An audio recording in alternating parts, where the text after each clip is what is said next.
Hi ಹಾಲ್ good morning. ನಾನು routine ಶುರು ಮಾಡ್ತಾಯಿದ್ದೀನಿ. ಹೆಣ್ಮಕ್ಳು ರುಟೀನ್ ಶುರು ಆಗೋದೇ ಅವರ ಅಡುಗೆ ಮನೆಯಿಂದ ಅಲ್ವಾ. ನಾನಿಲ್ಲೆಲ್ಲ ತೆಗೆದು ಕ್ಲೀನ್ ಮಾಡ್ಕೊತಿದ್ದೀನಿ. ಕ್ಲೀನಿಂಗಿಗೆ ನಾನು ಒಂದು ಲಿಕ್ವಿಡ್ ಮಾಡ್ಕೊತಿದ್ದೆ, ಅದು ಖಾಲಿ ಆಗತ್ತೆ. ಅದಕ್ಕೆ ನಾನಿಲ್ಲಿ ವಿಮ್ ಜೆಲ್ ತೊಗೊಂಡು ಎಲ್ಲನೂ ಕ್ಲೀನ್ ಮಾಡ್ಕೊತಿದ್ದೀನಿ. ಒಂದು ಸ್ಕ್ರಬ್ಬರಿಂದ ಎಲ್ಲ ಬ್ರಷ್ ಮಾಡ್ತಿದ್ದೀನಿ. ಊರ ಕಡೆ ಎಲ್ಲ ಒಲೆ ಬೂದಿ ತೆಗೆದು ಎಲ್ಲ ಕ್ಲೀನ್ ಮಾಡಿ ಒರೆಸಿ ಅದನ್ನೆಲ್ಲ ಸಗಣಿಯಲ್ಲೇ ಬಳಿದು ಇಲ್ಲ ಕೆಂಪು ಮಣ್ಣಲ್ಲಿ ಬಳಿದು ಕ್ಲೀನ್ ಮಾಡಿ ಕುಂಕುಮ ಹಚ್ಚಿ ಪೂಜೆ ಮಾಡಿ ಅವ್ರ ದಿನನ ಶುರು ಮಾಡ್ತಿದ್ರಂತೆ. ಇವಾಗಿನ ಕಾಲದಲ್ಲಿ ನಮ್ಮ ಸ್ಟವ್ನೆಲ್ಲ ನಾವು ಈ ಥರ ಕ್ಲೀನ್ ಮಾಡಿಕೊಂಡು ನಮ್ಮ ದಿನನ ಶುರು ಮಾಡೋಣ. ನಾನಿಲ್ಲಿ ಸ್ಪಂಜ್ ವೈಪ್ನ ಒದ್ದೆ ಮಾಡಿಕೊಂಡು ಎಲ್ಲ ಕ್ಲೀನ್ ಮಾಡ್ಕೊಂಡಿದ್ದೆನಲ್ಲ ಮೇಲೆ ಒಂದ್ಸರಿ ಒರೆಸ್ಕೊಂಡ್ಬಿಡ್ತೀನಿ. ಎಲ್ಲ ನೀಟಾಗಿ ಒರೆಸ್ಕೊಂಡ್ರೆ ಅದು ಫುಲ್ ಕ್ಲೀನ್ ಆಗಿಬಿಡುತ್ತೆ ಸ್ಟವ್. ಇದೊಂಥರ ನೀಟ್ ಫಿನಿಶಿಂಗ್ ಕೊಡುತ್ತೆ. ಆಮೇಲೆ ನಮ್ಮ ಕಡೆ ನೀರಿನ ಪ್ರಾಬ್ಲಮ್ ಜಾಸ್ತಿ. ಅದಕ್ಕೆ ನಾವು ಬೆಳಗ್ಗೆ ಒಂದು ಟೈಮ್ ನೀರು ಬಿಡ್ತಾರೆ, ಆವಾಗಲೇ ಡ್ರಮ್ ಎಲ್ಲ ತುಂಬಿಸ್ಕೊಂಡ್ಬಿಡ್ತೀವಿ. ಅದಕ್ಕೆ ನಾನಿಲ್ಲಿ ನೀರು ಯೂಸ್ ಮಾಡ್ದೇ ಕ್ಲೀನ್ ಮಾಡ್ಕೊಂಡಿದ್ದೀನಿ.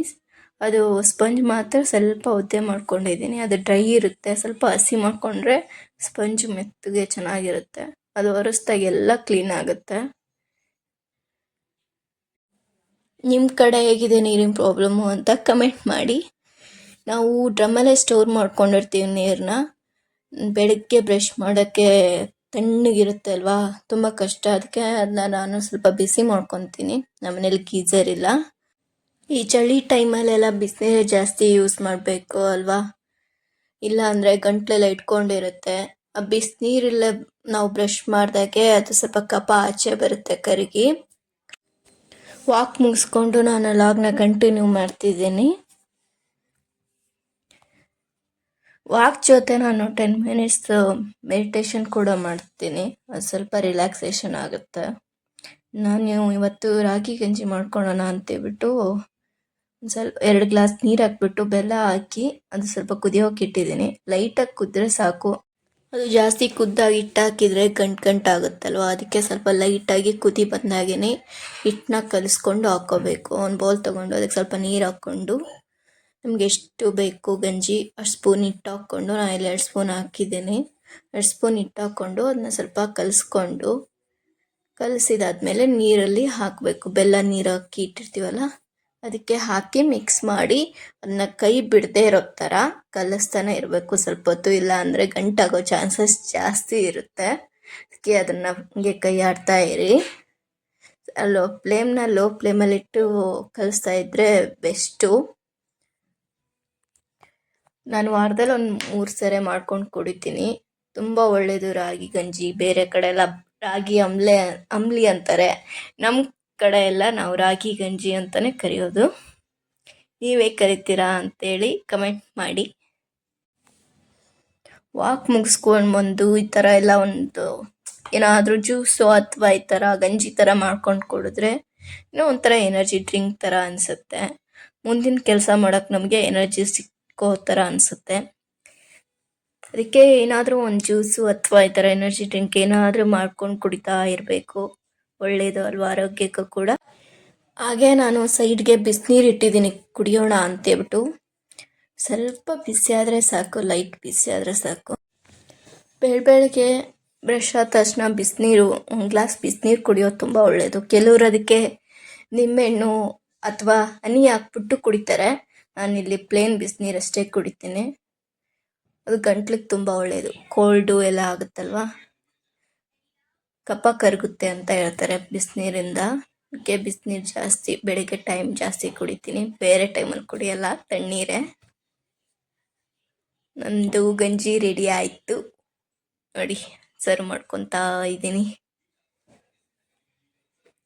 ಈ ಥರ ಗಂಜಿ ಹಾಕ್ಕೊಂಡು ಹೊರಗಡೆ ನೇಚರ್ ನೋಡ್ತಾ ಕುಡಿತಾ ಇದ್ದರೆ ಎಷ್ಟು ಚೆನ್ನಾಗಿರುತ್ತೆ ಗೊತ್ತಾ. ನೋಡಿ ಹೇಗೆ ಎಂಜಾಯ್ ಮಾಡ್ತಿದ್ದೀನಿ ಅಂತ. ಮಾರ್ನಿಂಗ್ ಒಂಥರ ಚೆನ್ನಾಗಿರುತ್ತೆ, ಫ್ರೆಶ್ ಗಾಳಿ ಎಲ್ಲ ಇರುತ್ತಲ್ವ, ಚೆನ್ನಾಗಿರುತ್ತೆ. ಎನರ್ಜಿ ಡ್ರಿಂಕ್ ನಮ್ಮ ರಾಗಿ ಗಂಜಿ ಕುಡಿದ್ಮೇಲೆ ನೆಕ್ಸ್ಟ್ ನಾನು ಕೆಲಸ ಶುರು ಮಾಡ್ಕೊತಿದ್ದೀನಿ. ನೋಡಿ, ನಮ್ಮ ಬೆಡ್ರೂಮ್ದು ಎಲ್ಲ ಬೆಡ್ಶೀಟ್ ತೆಗೆದು ಬೆಡ್ ಕವರ್ ಚೇಂಜ್ ಮಾಡೋಣ ಅಂತ ಚೇಂಜ್ ಮಾಡ್ತಿದ್ದೀನಿ. ನಾನಿಲ್ಲಿ ಎಲಾಸ್ಟಿಕ್ ಇರೋ ಬೆಡ್ ಕವರ್ ತೊಗೊಂಡಿದ್ದೀನಿ. ಅದು ತುಂಬ ಈಸಿ ಆಗುತ್ತೆ. ಪದೇ ಪದೇ ಹಾಕ್ಕೋಬೇಕು ಅನ್ನೋ ತೊಂದರೆನೇ ಇರಲ್ಲ. ನಾವು ಒಂದ್ಸರಿ ಹಾಕ್ಬಿಟ್ರೆ ಅದು ಹಂಗೆ ಕೂತ್ಬಿಡುತ್ತೆ. ನಾವಾಗಿ ಓಪನ್ ಮಾಡೋವರೆಗೂ ಅದು ತೆಗೆಯೋದಿಲ್ಲ, ಓಪನ್ ಆಗೋದಿಲ್ಲ ಬೆಡ್ ಕವರು. ಹಂಗೆ ಮೇಲ್ಗಡೆ ಎಲ್ಲ ಜಿಡಿ ಆಗ್ಬಿಟ್ಟಿತ್ತು, ಜಾಡ್ರಿ ಅಂತಾರಲ್ಲ, ಅದಕ್ಕೆ ಕ್ಲೀನ್ ಮಾಡಿಕೊಂಡೆ. ಹಿಂಗೆ ಬೆಡ್ ಕವರ್ ಚೇಂಜ್ ಮಾಡ್ತಿದ್ದೀನಿ.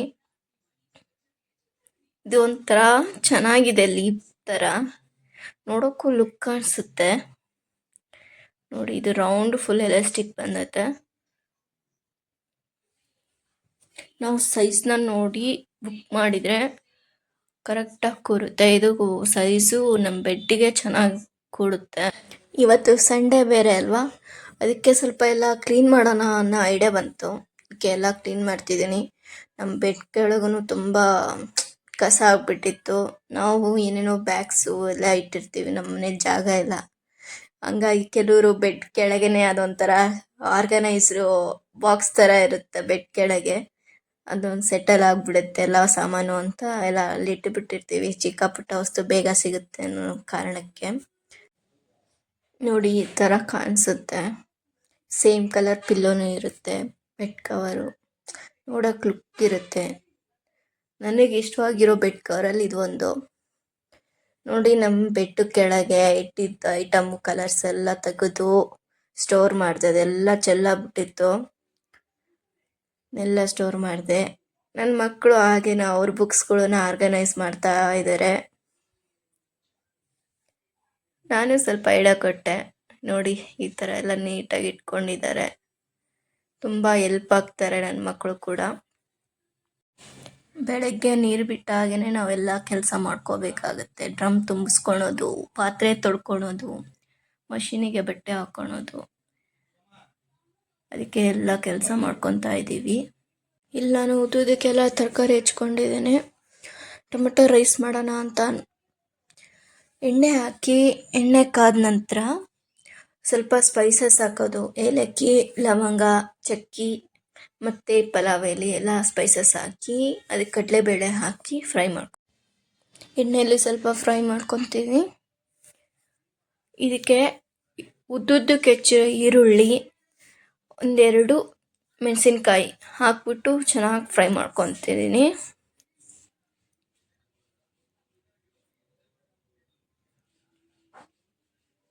ಈ ಥರ ಫ್ರೈ ಮಾಡಿಕೊಂಡು ಒಂದು 5-6 ಪುದೀನ ಎಲೆ ಹಾಕ್ಕೊತಿದ್ದೀನಿ.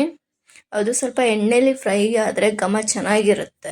ಈ ಕಡಲೆಬೇಳೆ ನೋಡಿ ಹಾಗೆ ಕಾಣ್ತಿದೆ, ನೋಡೋಕ್ಕೂ ಚೆನ್ನಾಗಿ ಕಾಣಿಸುತ್ತೆ. ಕಡಲೆಬೇಳೆ ರೈಸಲ್ಲಿ ಅದು ಬಾಯಿಗೆ ಬರ್ತಾ ಇದ್ದರೆ ಟೇಸ್ಟು ಎಷ್ಟು ಚೆನ್ನಾಗಿರುತ್ತಂದರೆ ಒಂದ್ಸಲ ನೀವು ಟ್ರೈ ಮಾಡಿ ಗೊತ್ತಾಗುತ್ತೆ. ಈ ಥರ ಎಣ್ಣೆಲೇ ಸ್ವಲ್ಪ ಹೊತ್ತು ಫ್ರೈ ಮಾಡಿ ಇದಕ್ಕೆ ಸ್ವಲ್ಪ ಇವಾಗ ಸ್ಪೈಸಸ್ ಆ್ಯಡ್ ಮಾಡೋಣ. ಸ್ವಲ್ಪ ಟರ್ಮರಿಕ್ ಪೌಡ್ರ್, ಅರಿಶಿನ ಪುಡಿ, 1.5 ಸ್ಪೂನಷ್ಟು ಚಿಲ್ಲಿ ಪೌಡ್ರ್ ಹಾಕ್ತಿದ್ದೀನಿ. ನಮ್ಮದು ಖಾರ ಕಮ್ಮಿ, ಕಲರ್ ಜಾಸ್ತಿ, ಹಂಗಾಗಿ ಸ್ವಲ್ಪ 1.5 ಸ್ಪೂನಷ್ಟು ಹಾಕ್ತಿದ್ದೀನಿ.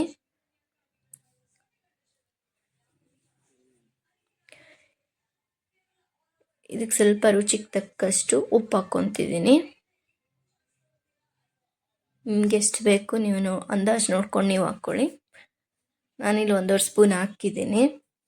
ಇದಕ್ಕೆ ನಾನು ಸ್ವಲ್ಪ ಧನಿಯಾ ಪೌಡ್ರ್ ಹಾಕ್ಕೊತಿದ್ದೀನಿ. ಧನಿಯಾ ಪೌಡ್ರು ಈ ರೈಸ್ಗೆ ಘಮ ಚೆನ್ನಾಗಿ ಕೊಡುತ್ತೆ. ನಾನು ಮತ್ತೆ ಬೇರೆ ಏನು ಸ್ಪೈಸಸ್ ಹಾಕಲ್ಲ, ಧನಿಯಾ ಪೌಡ್ರ್ ಒಂದೇ. ಏನಕ್ಕೆ ಅಂದರೆ ಮೊದಲೇ ನಾನು ಅದು ಹಾಕಿದ್ದೀನಿ, ಈ ರೈಸ್ಗೆ ಅಷ್ಟೊಂದು ಬೇಡ ಅಂತ ಅಷ್ಟೇ. ಹೆಚ್ಕೊಂಡಿರೋ ನಾನು ಇಲ್ಲಿ 3 ಟೊಮೆಟೊನ ಮಾತ್ರ ಹೆಚ್ಕೊಂಡಿದ್ದೀನಿ. ನಿಮಗೆ ಜನ ಜಾಸ್ತಿ ಇದ್ದರೆ ನೀವು ಜಾಸ್ತಿ ಹೆಚ್ಕೋಬೋದು, ಹುಳಿ ಜಾಸ್ತಿ ಆಗುತ್ತೆ, ಟೇಸ್ಟು ಚೆನ್ನಾಗಾಗುತ್ತೆ. ನಾನಿಲ್ಲಿ 3 ಮಾತ್ರ ಉದ್ದುದ್ದಕ್ಕೆ ಹೆಚ್ಚಿದ್ದೀನಿ. ಹೆಚ್ಚಿಬಿಟ್ಟು ಅದನ್ನು ಸ್ವಲ್ಪ ಸ್ಮ್ಯಾಶ್ ಆಗೋವರೆಗೂ ಫ್ರೈ ಮಾಡ್ಕೊತಾನೆ ಇರಬೇಕು. ಸ್ವಲ್ಪ ಕೊತ್ತಂಬರಿ ಹಾಕ್ಬಿಟ್ಟು ಫ್ರೈ ಮಾಡ್ಕೊಳ್ಳಿ. ನಾನೀಗ ಮಾಡಿರೋ ರೈಸ್ನ ಇದಕ್ಕೆ ಹಾಕಿ ಕಲಿಸ್ಕೊತೀನಿ. ನೋಡಿ, ಈ ಥರ ಉದುರಾಗಿದ್ದರೆ ಎಷ್ಟು ಚೆನ್ನಾಗಿರುತ್ತೆ. ನಾನಿಲ್ಲಿ ಎಲ್ಲ ರೈಸ್ನ ಇವಾಗ ಕವರ್ ಮಾಡಿಕೊಂಡು ಕಲಿಸ್ಕೊತೀನಿ.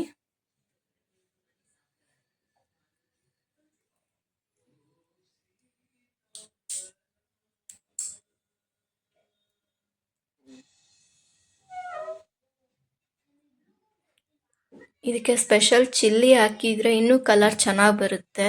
ನೋಡಿ ಕಲರ್ ಕಡಲೆಬೇಳೆನೂ ಹಂಗೆ ಕಾಣ್ತಿದೆ ಅಲ್ವಾ.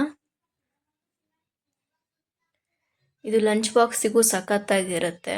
ಆಮೇಲೆ ಬೇಗನೂ ಆಗುತ್ತೆ. ಬೇಗ ಆಗೋ ಒಳ್ಳೆ ರೆಸಿಪಿ ಅಂತ ಹೇಳ್ಬೋದು. ಟೇಸ್ಟ್ ಮಾತ್ರ ಸಖತ್ತಾಗಿತ್ತು. ಟಿಫನ್ ಎಲ್ಲ ಮಾಡಿ ನಾನು ಲಾಗ್ ಕಂಟಿನ್ಯೂ ಮಾಡಿದ್ದೀನಿ. ಇಲ್ಲಿ ಮನೆಯೆಲ್ಲ ಮಾಪ್ ಮಾಡೋಣ ಅಂತೇಳ್ಬಿಟ್ಟು ಬಿಸಿನೀರಿಗೆ ಇಟ್ಟಿದ್ದೀನಿ. ನೀರು ಬಿಸಿ ಮಾಡಿಕೊಂಡು ನಾನು ಅದರಲ್ಲೇ ಮನೆಯೆಲ್ಲ ಮಾಪ್ ಮಾಡೋದು. ಜಾಸ್ತಿ ಕುದಿ ಬರೋ ಥರ ಏನೂ ಇರಲ್ಲ, ಮೀಡಿಯಮ್ ಬಿಸಿ ಇದ್ದರೆ ಸಾಕು. ಮೀಡಿಯಮ್ ಬಿಸಿ ನೀರಲ್ಲಿ ನಾನು ಮನೆಯೆಲ್ಲ ಒರೆಸ್ಕೊಂಡು ಹೋಗ್ತೀನಿ. ನಾನು ಇಲ್ಲಿ ನಿಮಾಯಿಲ್ನ ಹಾಕಿದ್ದೀನಿ. ನಮ್ಮ ಮನೇಲಿ ನಿಮಾಯಿಲ ಯೂಸ್ ಮಾಡೋದು. ಅದನ್ನ ಹಾಕ್ಬಿಟ್ಟು ನಾನು ಮಾಪ್ ಮಾಡ್ತೀನಿ. ಮನೆ ಎಲ್ಲ ಕಡೆನೂ ಮಾಪ್ ಮಾಡಿಕೊಂಡು ಹೊರ್ಗಡೆನೂ ಮಾಡ್ತೀನಿ. ನಾನಿಲ್ಲಿ 2 ಮಾಪ್ ಯೂಸ್ ಮಾಡ್ತೀನಿ ನಮ್ಮ ಮನೆಯಲ್ಲಿ. ಒಳಗಡೆ ಒಂದು, ಹೊರಗಡೆ ಒಂದು ಮಾಪ್ ಯೂಸ್ ಮಾಡ್ತೀನಿ. ನೋಡಿ, ಬೆಡ್ ಕೆಳಗೆ, ಮಷಿನ್ ಕೆಳಗೆ ಎಲ್ಲ ಕಡೆನೂ ಕ್ಲೀನ್ ಮಾಡ್ಕೊತೀನಿ.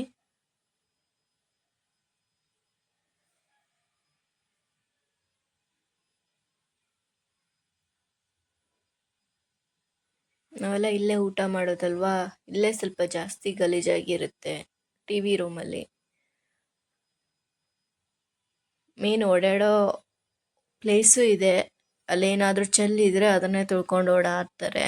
ಹಂಗಾಗಿ ಬೇಗ ಗಲೀಜಾಗ್ಬಿಡುತ್ತೆ ನಮ್ಮ ಮನೇಲಂತೂ. ಹಾಗಾಗಿ 2 ಡೇಸಿಗೊಮ್ಮೆ ನಾವು ಮಾಫ್ ಮಾಡ್ತಾನೆ ಇರಬೇಕಾಗತ್ತೆ.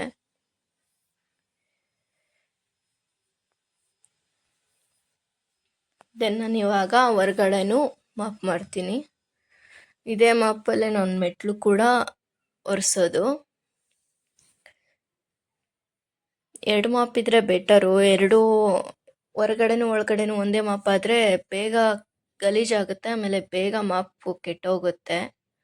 ಅದಕ್ಕೆ 2 ಮಾಪ್ ಮಾಡ್ತೀನಿ ನಾನು ನೈಟು ಲಾಗನು ಕಂಟಿನ್ಯೂ ಮಾಡಿದ್ದೀನಿ. ಇಲ್ಲಿ ನಮ್ಮ ಮನೆಯವರು ತುಂಬ ದಿನ ಆದಮೇಲೆ ಚಿಕನ್ ತಂದೇ ಇರಲಿಲ್ಲ. ಅದಕ್ಕೆ ಏನಾದರೂ ಮಾಡ್ಕೊಳ್ಳೋಣ ಅಂತೇಳಿ ಲೈಟಾಗಿ ಏನೋ ಮಾಡೋಣ, ಏನೂ ಬೇಡ, ಬೇರೆ ಏನೂ ಬೇಡ ಅಂತ ಹೇಳಿದರು. ಅದಕ್ಕೆ ಅವರೇ ಕಬಾಬ್ ಮಾಡ್ತೀನಿ ಅಂತ ಕಬಾಬಿಗೆ ಅವರೇ ರೆಡಿ ಮಾಡ್ಕೊತಿದ್ದಾರೆ. ಚಿಕನ್ ಎಲ್ಲ ತೊಳ್ಕೊಂಡು ನಾನಿಲ್ಲಿ ಟೊಮೆಟೊ ಬಾತ್ ಮಾಡೋಣ ಅಂತ ಹೆಚ್ಕೊತಿದ್ದೀನಿ. ಬೆಳಗ್ಗೆ ಟೊಮೆಟೊ ಚಿತ್ರಾನ್ನ ಮಾಡಿದ್ದೆ, ಅವ್ರು ಇರಲಿಲ್ಲ. ಸೊ ಅದಕ್ಕೆ ನೀವು ಅವ್ರು ಕೇಳಿದ್ರಿ ಟೊಮೆಟೊ ಬಾತ್ ಮಾಡು, ಲೈಟಾಗಿ ಕಬಾಬು ಟೊಮೆಟೊ ಬಾತ್ ಅಷ್ಟೇ ಸಾಕು ಅಂತ. ಸೊ ಅದಕ್ಕೆ ನಾನಿಲ್ಲಿ ಟೊಮೆಟೊ ಬಾತ್ ಮಾಡ್ತಿದ್ದೀನಿ. ಅವ್ರು ಹೊರಗಡೆ ಕಬಾಬಿಗೆಲ್ಲ ರೆಡಿ ಮಾಡ್ಕೊತಿದ್ರು.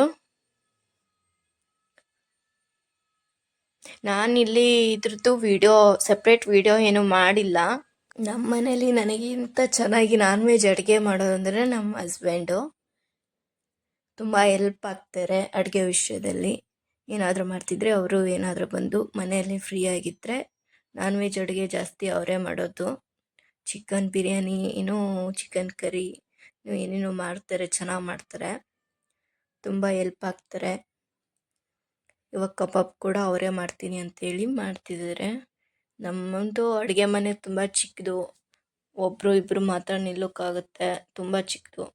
ಅದಕ್ಕೆ ಅವರು ಹೊರಗಡೆನೇ ಹೋಗ್ಬಿಟ್ಟು ಎಲ್ಲ ಕಲಿಸ್ಕೊತಿದ್ದಾರೆ ಟಿ ವಿ ನೋಡ್ತಾ. ಇಲ್ಲಿ ನಾನು ಬೇಗ ರೆಡಿ ಮಾಡಿಬಿಡೋಣ. ಇದು ನನ್ನ ಫಸ್ಟ್ ಲಾಗು. ಹೇಗೆ ಬರುತ್ತೋ ಅನ್ನೋ ಭಯ ಇತ್ತು, ನೋಡಬೇಕು. ಈ ಫಸ್ಟ್ ಲಾಗ್ನ ಅಪ್ಲೋಡ್ ಮಾಡಿದ ಮೇಲೆ ರೆಸ್ಪಾಂಡ್ ಯಾವ ಥರ ಇರುತ್ತೆ ಅಂತ ನೋಡ್ತೀನಿ. ಇದ್ರ ಮೇಲೆ ನಾನು ಇದೇ ಥರ ಲಾಗ್ಸ್ಗಳನ್ನ ಅಪ್ಲೋಡ್ ಮಾಡ್ತಾ ಇರ್ತೀನಿ. ನೀವು ಬೇರೆ ಬೇರೆ ಲಾಗ್ಸ್ ಎಲ್ಲ ಅಪ್ಲೋಡ್ ಮಾಡ್ತೀನಿ. ನನ್ನ ಲೈಫ್ ಸ್ಟೈಲ್ ಹೇಗಿದೆ ಅನ್ನೋದನ್ನು ನಾನು ಅಪ್ಲೋಡ್ ಮಾಡ್ತೀನಿ. ನನಗೆ ಈ ವಿಡಿಯೋ ಇಷ್ಟ ಆದರೆ ಲೈಕ್ ಮಾಡಿ, ಶೇರ್ ಮಾಡಿ, ಕಮೆಂಟ್ ಮಾಡಿ, ಹಾಗೆ ಸಬ್ಸ್ಕ್ರೈಬ್ ಮಾಡಿ ನನ್ನ ಚಾನಲ್ನ. ಬೆಲ್ ಬಟನ್ ಪ್ರೆಸ್ ಮಾಡಿ. ಇದೇ ಥರದ ವ್ಲಾಗ್ಸು, ಬೇರೆ ಬೇರೆ ವಿಷಯಗಳು ಹೇಳ್ಕೊಂಡಿದ್ದು ಎಲ್ಲ ವೀಡಿಯೋಸ್ಗಳು ನಿಮ್ಮ ನೋಟಿಫಿಕೇಷನಲ್ಲಿ ಬರುತ್ತೆ. ಆವಾಗ ನೀವು ನನ್ನ ವೀಡಿಯೋಸ್ಗಳು ನೋಡ್ಬೋದು, ಇದೇ ಥರ ಸಪೋರ್ಟ್ ಮಾಡ್ಬೋದು. ನನ್ನ ಹಸ್ಬೆಂಡು ಕಬಾಬಿಗೆ ಏನಾದ್ರಲ್ಲಿ ಹಾಕ್ತೀಯ ಅಂತೇಳ್ಬಿಟ್ಟು ಎಲ್ಲ ಹುಡುಕ್ತಿದ್ರು. ಒಂದು ಬೌಲ್ ತೊಗೊಂಡು ಅದಕ್ಕೆ ಟಿಶ್ಯೂ ಹಾಕಿ ಕಬಾಬ್ ಹಾಕಕ್ಕೆ ತೆಗೆದಿಟ್ಕೊಂಡೆ, ನಾನೇ ಹಾಕ್ತೀನಿ ಅಂತ. ಸರಿ ಅಂತೇಳಿ ಅವ್ರು ಹೊರಟ್ರು. ನಾನಿಲ್ಲಿ 2 ಸೈಡ್, ಒಂದು ಸೈಡ್ ಕುಕ್ಕರು, ಒಂದು ಸೈಡ್ ಕಡಾಯಿ ಕಾಯಕ್ಕಿಟ್ಟಿದ್ದೀನಿ ಎಣ್ಣೆನ. ಆದರೂ ವಿಡಿಯೋ ಮಾಡಿಲ್ಲ. ನೋಡಿ ಫೈನಲಿ ಈ ಥರ ಆಗಿದೆ. ಟೊಮೆಟೊ ಬಾತು, ಸಲಾಡ್ಸು, ಕಬಾಬು. Thank you for watching. Bye. Next video ಸಿಗೋಣ.